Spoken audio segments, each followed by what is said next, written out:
Buongiorno, bentrovati per la nostra rassegna stampa, le prime pagine dei quotidiani nazionali, non solo, poi nella seconda parte andremo sulle prime dei quotidiani regionali. Che cosa troviamo sui nazionali? Innanzitutto le discussioni politiche che sono di due nature soprattutto. La prima legata al DDL, ormai soprannominato DDL consenso, perché è proprio sul consenso che c'è una disparità di vedute in questo caso fra maggioranza e opposizione. Stiamo parlando ovviamente del disegno di legge sulla violenza sessuale. E poi c'è la situazione legata alla manovra, anche in questo caso in discussione con gli emendamenti e con alcune novità che vedremo anche sui quotidiani. Per quanto riguarda l'estero, si discute molto di quello che è successo a Washington, negli Stati Uniti, con la sparatoria molto vicina alla Casa Bianca che ha interessato dei militari della Guardia Nazionale. Questi sono alcuni dei temi che ritroviamo insieme alle tentativo di arrivare a una pace in Ucraina. Vi portiamo subito sull'ANSA, sul sito dell'ANSA, per farvi vedere le ultime notizie. Il Papa, che non troviamo ovviamente sui giornali, essendo notizie della mattinata o comunque della tarda notte per quanto riguarda l'Italia, il Papa che è partito per Ankara, stiamo parlando della Turchia, e con Mattarella il primo viaggio apostolico all'estero per il Papa, e Mattarella che dice tempo di iniziative di pace nel Mediterraneo, fondamentale arrivare appunto a rendere il nostro mare un territorio pacificato. E poi gli spari a Washington con i due soldati in condizioni critiche, ne abbiamo parlato, e abbiamo parlato anche dello scontro sulla legge elettorale con Schlein che sfida Meloni ad Atreju, luogo simbolo di Fratelli d'Italia, dove la Schlein è stata invitata e ha detto ci sarò solo in caso di possibilità di confronto con il Premier. Per quanto riguarda invece le ultime notizie e quelle che arrivano invece dai quotidiani, andiamo proprio sui quotidiani per vedere quello che troviamo legato proprio al DDL sulla violenza sessuale. Andiamo sul Corriere della Sera, perché il titolo che troviamo è un virgolettato che riassume la nota del momento per quanto riguarda sia la maggioranza che l'opposizione, ma soprattutto la maggioranza che è stata attaccata in questo senso sugli scranni del Parlamento. Consenso, faremo la legge. No di Salvini alla proposta sulle violenze, scatena vendette, dice Salvini. Schlein dice io ad Atreju sì se c'è il faccia a faccia con la Premier. Meloni che ribadisce agiremo per bene senza fretta, intanto cambia la manovra, ve l'ho detto, questo è un altro dei temi che troviamo sulle pagine dei quotidiani. Questo è il titolo principale del Corriere della Sera, che ovviamente va ad occuparsi anche di quello che è successo ieri in un luogo simbolo degli Stati Uniti, vicino alla Casa Bianca, a Washington, in una delle larghe strade della capitale degli Stati Uniti. Colpiti due soldati vicino alla Casa Bianca e Trump invia altri 500 militari, questo è il tema. Ma c'è anche l'Ucraina, perché in tutto questo si innesta poi alcune notizie che arrivano per quanto riguarda le persone che sono state inviate da Trump per trattare, per definire questi 19 punti che poi possono portare alla pace. Bufera su Witkoff, ecco l'inviato appunto di Trump, suggeriva ai russi il piano di pace, le telefonate che sono rese note, ed ecco perché in molti, anche per questo ovviamente, ma non solo, sono scettici su quello che potrebbe essere una pace nell'Oriente europeo. Ricordiamo che il segretario della NATO, segretario generale Rutte, ha detto potrebbe esserci una pace entro l'anno, significa entro il prossimo mese, per cui chiaramente ci sono temi contrapposti anche in questo. Andiamo a vedere ancora altre prime pagine per quanto riguarda i vari quotidiani. Ad esempio sul Giorno l'apertura è ancora sulla legge antistupro, ma soprattutto sul tema del contendere. Stop alla legge antistupro e scontro sul consenso, no di Salvini, rischio vendette personali, le opposizioni che sono contrariate, e Nordio, il ministro della giustizia, che parla di un rinvio, mentre Bongiorno della Lega dice pronti a gennaio. È questo il tema simbolo del momento, della situazione in Italia. Ma vi dico che, a parte ad esempio sulla Stampa, in cui la notizia viene rivista in questo modo, stupri lo sgambetto di Salvini, il ministro fa saltare l'intesa bipartisan sul consenso rischi di vendette, ira della Premier e della senatrice Bongiorno. Il governo a gennaio la legge elettorale, noi di PD e Movimento 5 Stelle, la Schlein invitata da Treu, sì ma con Meloni, per un confronto con Meloni. È un tema questo su cui ovviamente si apre il dibattito, ed è normale che sia così, su cui maggioranza e opposizione, anzi le due leader di maggioranza e opposizione, che sono anche delle donne, hanno trovato un'intesa importante, importantissima, per quella che è una legge che è certamente decisiva in un momento così critico, quando si parla appunto di femminicidi, con le tante tragedie che succedono, però che apre il senso anche della polemica politica. Lo vediamo su alcuni quotidiani, ad esempio sulla Verità. Il titolo è questo: gli stranieri stuprano bambine, la politica litiga sul consenso, al Senato un testo sbagliato che inverte l'onere della prova. A Brescia la PM chiede le attenuanti per un bengalese richiedente asilo che ha messo incinta una ragazzina di 10 anni. A Pisa preso invece un immigrato per la violenza su una bimba di 6. Queste sono le vere emergenze, dice la Verità. La legge bipartisan sui rapporti sessuali slitta intanto a febbraio, ma secondo appunto il quotidiano diretto da Belpietro andrebbe cassata. Di tenore opposto avete visto il titolo della Stampa, ma se andiamo sul Dubbio, ad esempio, appare il problema in seno alla maggioranza, perché questo è il tema. Legge sul consenso, maggioranza in tilt. Salvini ordina ai suoi il boicottaggio della legge bipartisan sulla violenza sessuale e fa saltare il patto Meloni-Schlein. Non è detto che salti appunto questo patto, l'abbiamo sentito, e per cogliere un po' più da vicino quello che vuol dire ciò che succederà nel prossimo futuro a questa legge, a questo disegno di legge che andrà in commissione parlamentare, andiamo di nuovo sulle pagine interne del Corriere della Sera, perché vi leggo quello che dice Bongiorno: proporrò pene diversificate e una cascata di aggravanti, ci muoveremo in tempi brevi, il patto è rispettato, dice Bongiorno, il testo arriverà in aula a fine gennaio per essere poi approvato probabilmente nel mese di febbraio. Questo un tema sui quotidiani. L'altro, lo dicevo, è quello della manovra, che è base fondante della vita del nostro Stato, della nostra nazione, e ci sono anche in questo senso degli accordi che sono soprattutto in seno alla maggioranza, perché chiaramente piovono gli emendamenti, ma devono essere discussi. Sul Sole 24 Ore si parla di accordi importanti sotto questo punto di vista, accordi su affitti brevi e soglia ISEE prima casa. Grandi banche intanto rincara l'IRAP, ed è un tema, quello sulla legge di bilancio, che è fondamentale. Quello degli affitti brevi era un tema di scontro, sembra invece che appunto resti la cedolare secca al 21% per tutti. Il tema della manovra resta comunque un tema sentito anche su altri quotidiani,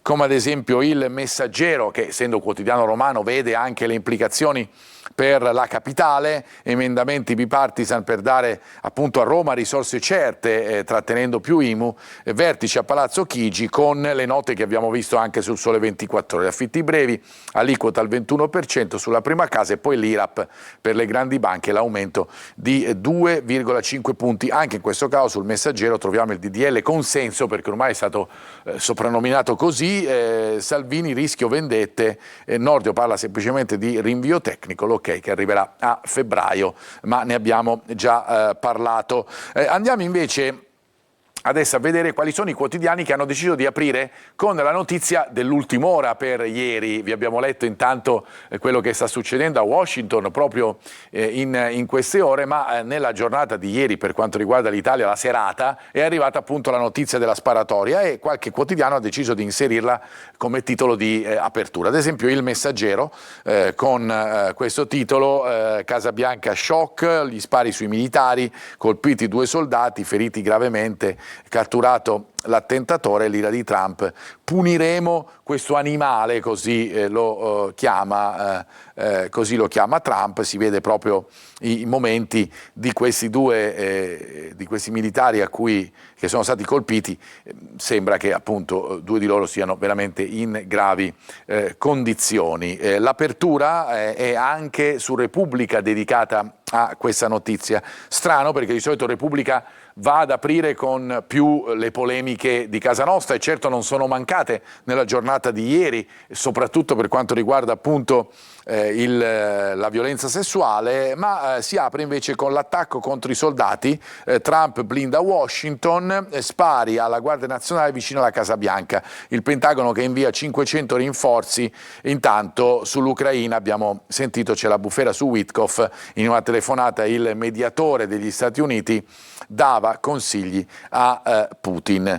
C'è poi l'immagine che campeggia su molte prime pagine, ma soprattutto sui siti, con i video di questi grattacieli che prendono a fuoco praticamente quasi tutti. Solo uno si è salvato su 8, al momento sarebbero più di circa 60 le persone che hanno perso la vita in questo rogo incredibile che vedete rappresentato da questa foto, ma appunto c'è stata l'apertura di Repubblica su questa notizia. Chiudiamo invece la nostra rassegna stampa andando a parlare dei quotidiani che invece non incentrano il proprio sguardo iniziale, o almeno nel titolo di apertura, sulle questioni di casa nostra oppure su ciò che è successo a Washington, come ad esempio il Manifesto, che torna su un qualcosa su cui al momento si è spenta un po' l'eco mediatica, cioè ciò che succede nella striscia di Gaza. Il titolo è "Occhio non vede".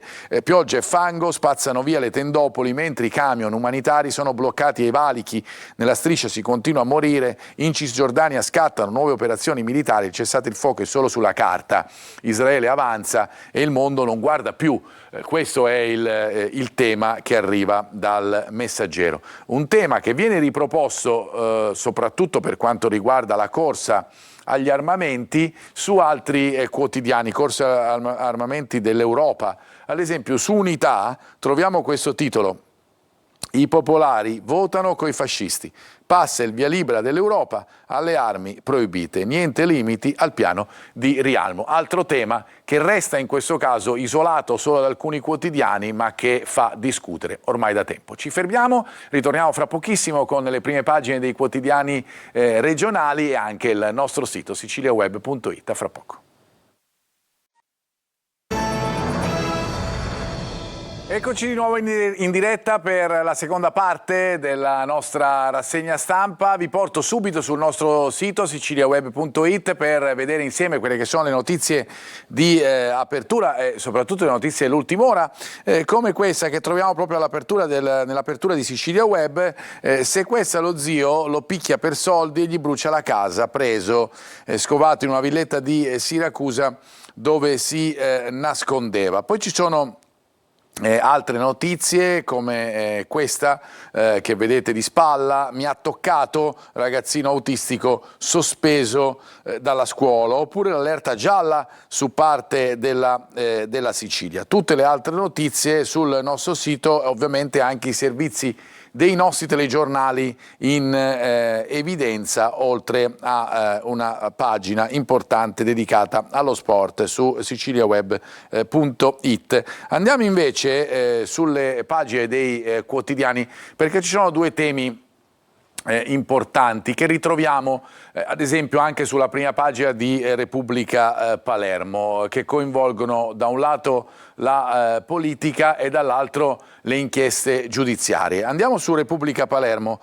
guardate il titolo sotto la testata, che è questo: da Salvini l'avviso di sfratto a Schifani, il leader leghista. Ho un suggerimento per la Sicilia, leggiamo appunto su Repubblica Palermo, l'ipotesi Sudano e il piano di Fratelli d'Italia. Ma poi c'è l'apertura che diventa l'apertura su quasi tutti i quotidiani: il rettore che amava viaggi e cavalli, lo scandalo dei fondi alla ricerca.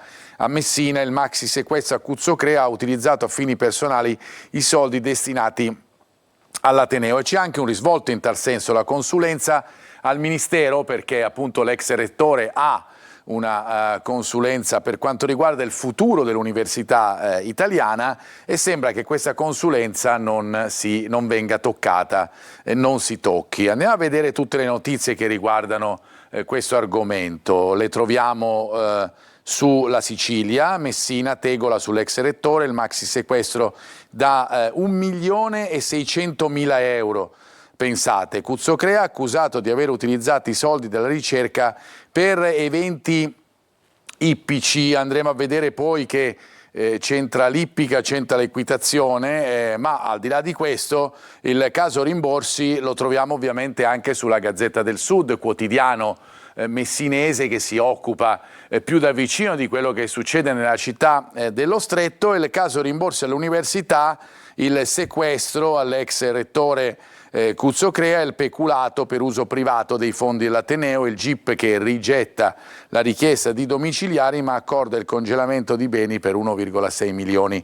La procura ne decide un atto d'urgenza per 900.000 euro. Siamo dunque attorno ai 2 milioni e mezzo. Ma ripeto, a parte questo c'è poi anche la considerazione legata a ciò che succede ora a Cuzzocrea, soprattutto alla sua consulenza al Ministero. La polemica è proprio questa, polemica sull'ex rettore consulente al Ministero, con Bernini che dice resta in sella.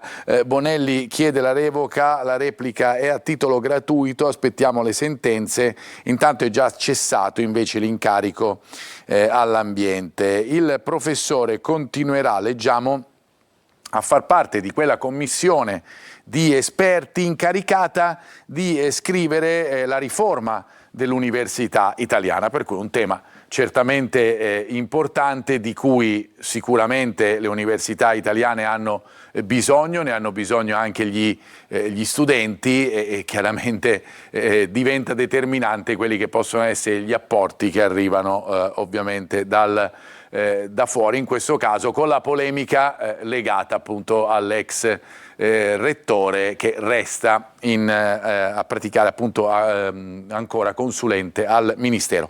Andiamo a vedere invece la situazione legata alla sanità. È un problema che investe la nostra regione ormai da tempo e che ciclicamente ritorna soprattutto a fine anno, quello dei convenzionati. Ieri c'è stata una manifestazione a Palermo, ne abbiamo parlato ovviamente nei nostri telegiornali, convenzionati in piazza, Fratelli d'Italia preme sul governatore, licenzi il dirigente.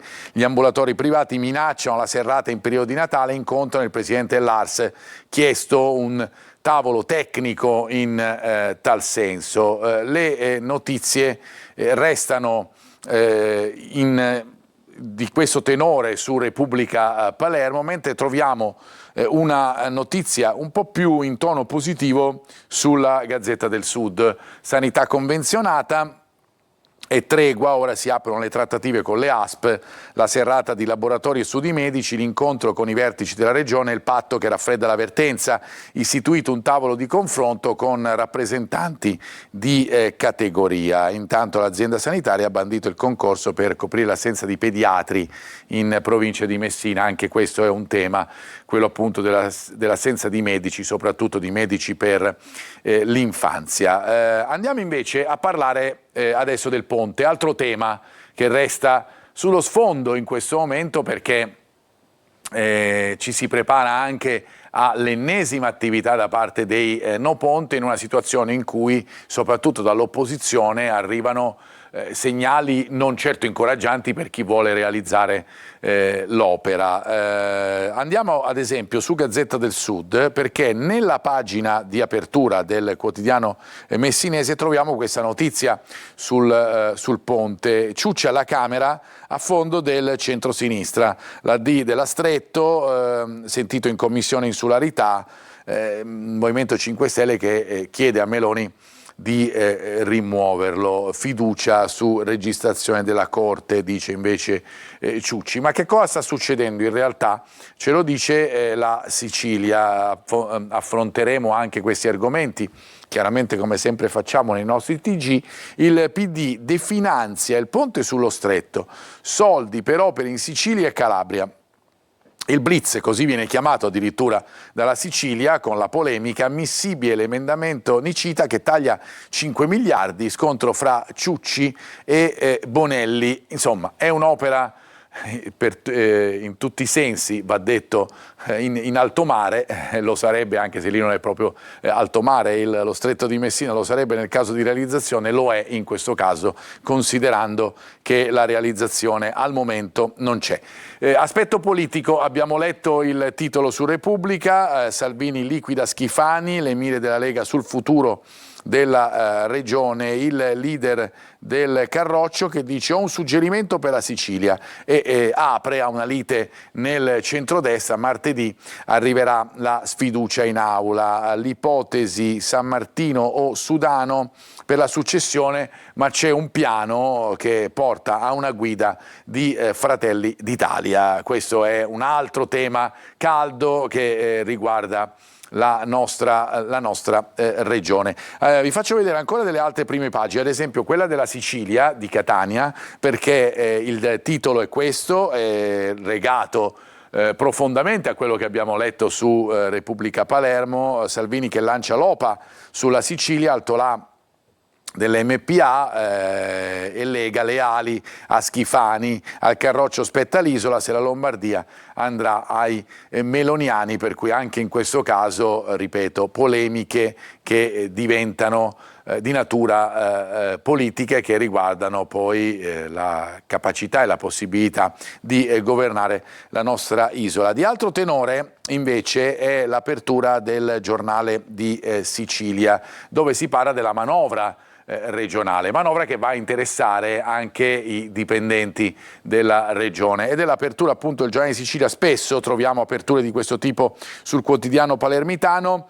35 milioni sul piatto, in manovra i soldi per nuovi aumenti contrattuali, ma non per molti ex precari. C'è infatti qualcuno che sarebbe fuori, niente aumenti per i 15.000 articolisti stabilizzati dai comuni e per i 1.800 PIP, per cui questo è un tema anche questo decisivo in un momento in cui appunto si prova ad aumentare gli stipendi, ad aumentare i contratti, perché l'aumento della vita è considerevole dappertutto. Altre situazioni legate invece a un tema importante in casa nella nostra regione, come quello dell'agricoltura, perché tramite l'agricoltura si può muovere anche l'economia, ad esempio. E allora su Sicilia troviamo questo titolo legato alla Sicilia agricola e alla sfida sull'innovazione, il futuro che parte dai campi e dai giovani.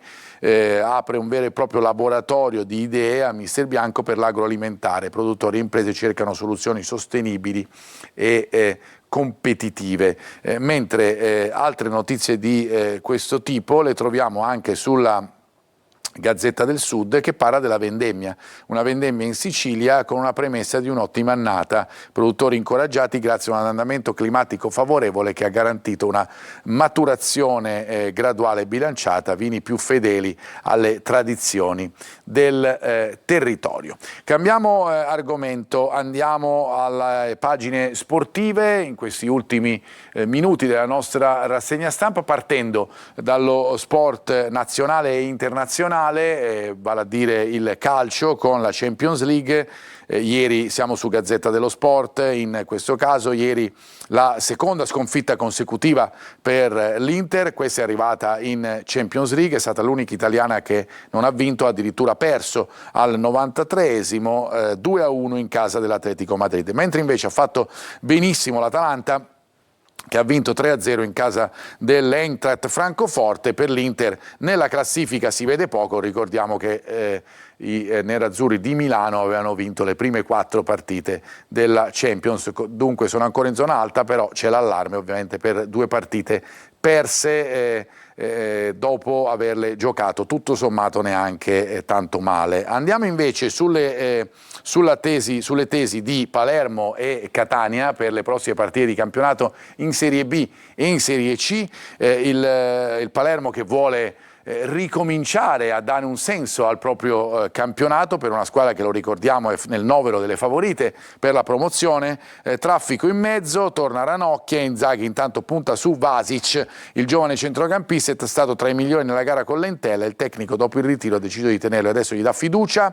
Sabato il Palermo è chiamato a dare una risposta che cancelli il momento difficile delle ultime settimane. Invece il Catania è tornato alla vittoria nell'ultima partita, qui siamo sulla Sicilia, prima sulla Repubblica Palermo, ma ha perso un giocatore importantissimo come Cicerelli. Allora è intervenuto il vicepresidente, amministratore delegato del Catania attraverso i canali social della società rossazzurra e ha detto: tutti insieme per essere più vincenti. Avete sentito anche nei nostri telegiornali, il vicepresidente parla ai tifosi, squadra e gruppo saranno forti anche nei momenti come questo di difficoltà. Oggi è prevista la conferenza stampa di Toscano, che ha molte assenze per la prossima partita di sabato in casa del Picerno. Ci fermiamo qui per la nostra rassegna stampa, grazie per averci seguito, un buon proseguimento di giornata.